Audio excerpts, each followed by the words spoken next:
Hello everyone. In this video we're going to be comparing two numbers. We have 33 to the 7th power and 4 to the 17th power. And we're going to figure out which number is larger.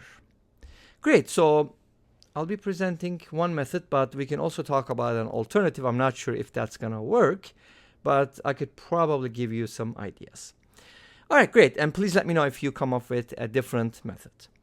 So we have these two numbers. Obviously, they are large numbers. I'm going to show you the numerical values at the end so you can see how big they are. But let's go ahead and take a look. So for these kinds of problems, obviously, there isn't a set approach. Sometimes we use the binomial theorem. So, for example, you can write the 33 to the 7th power as 32 plus 1. But binomial theorem actually works with fractions better.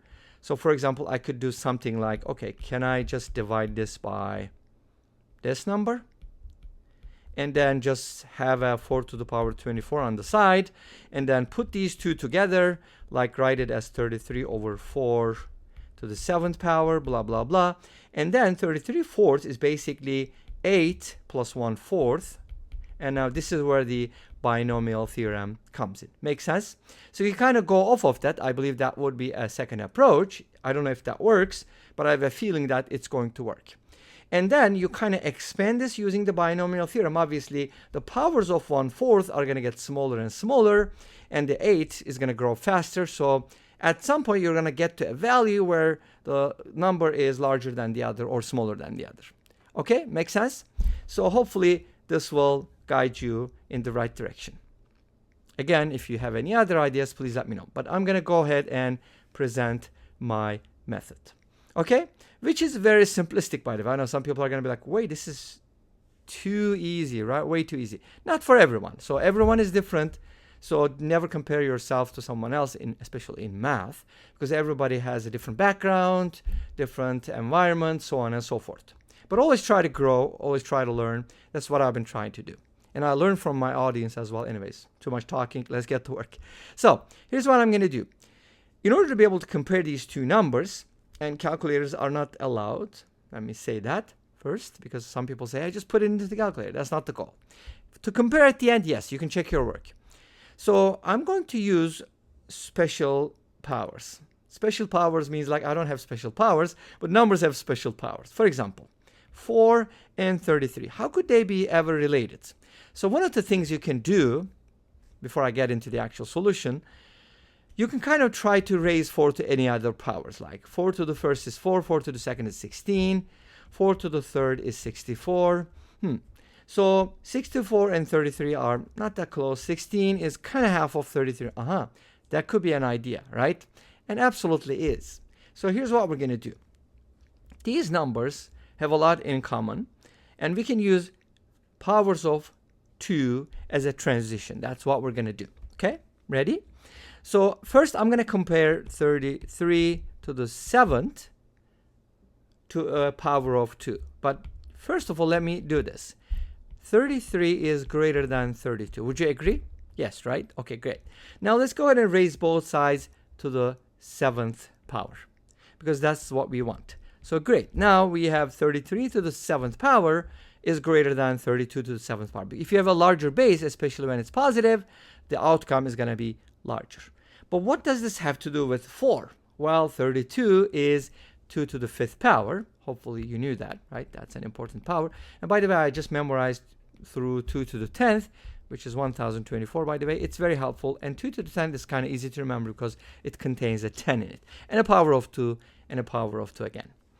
Anyway, so from this point on, what can I do? Well, since 32 is 2 to the 5th, I can just raise both sides to the 7th power.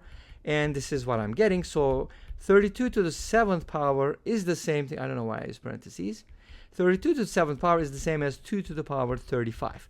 Because you're supposed to multiply the exponents, right? That's what you get.